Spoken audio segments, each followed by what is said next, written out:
You showed us that one time. The Claw finished with a game-high 30 points to go along with 6 rebounds, 5 assists. Clippers win, beating the Lakers 112-102. Nick, how did Kawhi look? Well, for a night, he was the best player on the court. I mean, when they play again, I wonder if he will be. But last night, there's no question about it. He was taking such a difficult, seemingly inefficient array of shots that were damn efficient because he was making them. I mean, those were contested long twos in the second quarter run he went on. Look at that. I mean, that was damn near from the spot he hit the game winner in, by the way. It put him in the conference finals. He was extraordinary last night. An outstanding Clippers debut for Kawhi. And Kawhi's looking forward to the season, Jenna, because he feels like his body, first time he's been healthy, going into the season in 3 seasons. So he's added a little bulk to his shoulders, add a little bit on his biceps and everything.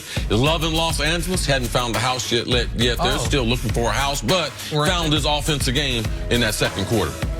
All right, the other game of the night. I recommend the Malibu area. Pelicans, Raptors, no Zion, no Kawhi, no reason to turn the game off. They still played. Toronto got their championship rings and then took down the Pellies 130-122 in overtime.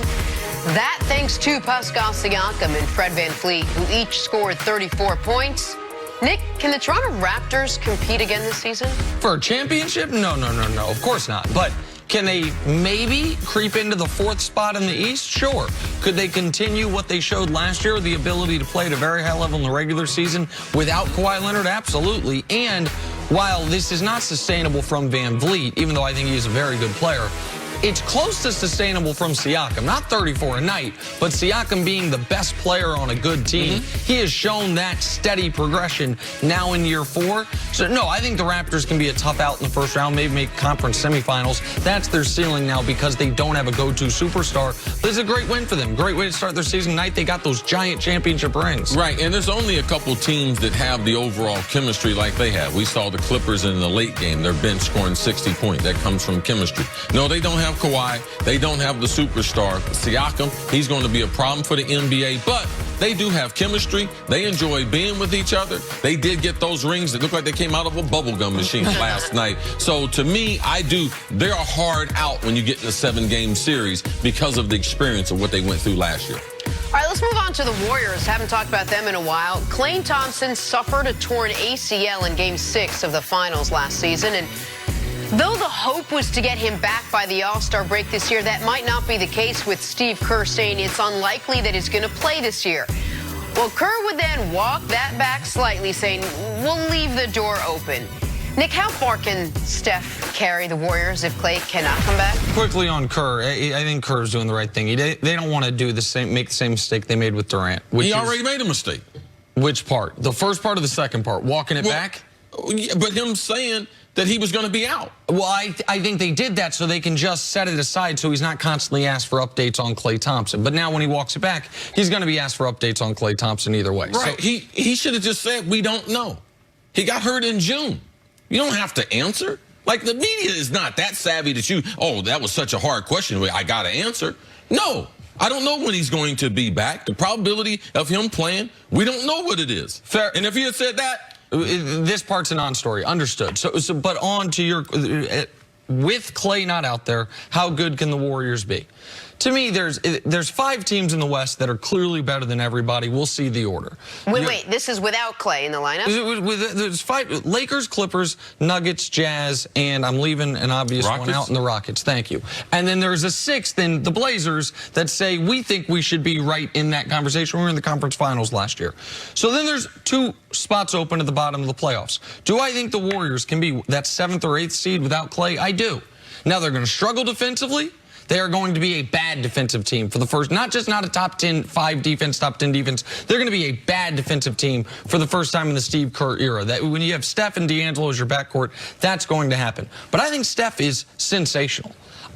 He's not my pick, but see, I would not be shocked if Steph Curry was the league MVP this year. No. I think Steph Curry's going to put on a show night in, night out. And so, do I think they could be around 500 throughout the course of the season, awaiting Klay's return? Yes, to me, that keeps them alive. Now, can they compete to win a series without Klay Thompson?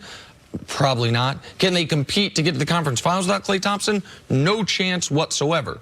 Even if Klay comes back, I don't think they can get through those top teams in the West. But I don't think the Warriors are about to, like what happened with the Spurs, the year Robinson's not there. Oh, well, all of a sudden we get the #1 pick, get Tim Duncan. They still have an excellent coach and a superstar in Steph Curry. And Draymond's still there as well, and he got his money. So you're going to also have a happy Draymond Green. Yeah, Steph Curry is the best offensive player we have. If you tell me who's the best, well, you got one draft just for an offensive player. Who you taking? I'm taking Steph. And the reason why I'm taking Steph is not because of his shooting. I'm taking him because what he does off the ball. We saw in the playoffs when Klay was not available, when Durant was not available, and Steph didn't have the ball in his hand, he is one of the most dangerous guys you've ever seen don't have the ball. He understands the game. He's in great conditioning. He runs the court. He backpicks, he catches those screens, and he never seems gassed. So for me, he's going to be special, but they just don't have enough firepower the way the Western Conference is stacked up. Also, with him playing all those minutes, with all that offensive productivity, watch out for an injury. Yes. Because he does not have the type of frame. He's gotten older, all right? So this type of wear and tear they're going to put on his body, it's going to be new to him during the regular season. With the last 3 or 4 regular seasons they've been sleepwalking through. I was just going to say, my issue is that you're going to need Steph to be that good every night, but starting from much earlier in the regular season because you don't have Klay. In the last couple of years, he didn't have to be that good, that consistently, put in that much effort in those many minutes until closer to mid or end of the season. Yeah, this is welcome to life back in the regular NBA. I mean, this is how it is. Like, nobody's been crying for James Harden. I know he has rust now. That, hey, man, every night you got to do this? Every night you got to go out there and be great. Yeah, man. Giannis, every night you got to do this? LeBron the first time in Cleveland or the second time in Cleveland? Yes. This is how it works in this league. And he's good enough for it. Now, my concern would have been with or without Klay. Steph and Draymond, 5 straight 100-game seasons. I know they didn't win the title last year, but they played the same amount of games as if they had won the title. 5 straight years in the finals. How does that wear and tear? We've only seen one guy do it, LeBron, and LeBron's built differently. So that's a legitimate concern. But what defenses won't be able to do, while I don't love the D'Angelo Russell fit defensively or long term, what they won't be able to do with D'Angelo out there is what you saw be done to them in the NBA Finals when Klay and KD were out, which was, man, we're going to box and one you.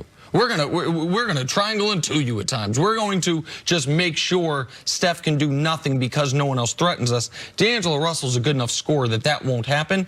And I do think Draymond getting his contract's important for this team as they're going through a bit of a transition period. Yes, watch a guy named Cris. He's really looked well in the preseason. He adds a little punch to center. See if they play him at power forward. He's also should take some of that scoring away. He's not going to get 20 points a game, but I believe when you look at their roster, if you look out there and be like, oh, who's that guy? I believe it's going to be Cris. Former top 10 pick out of Phoenix, one of the many top 10 picks of Phoenix that went away to be nothing. And Draymond came out and defended him, said, hey, you guys always blame the player. Sometimes it's the organization. They clearly are optimistic he can be a big factor for them. All right, good stuff. Let's take a break. Coming up, back to football. Did the 49ers' latest trade make them the best team in the NFC?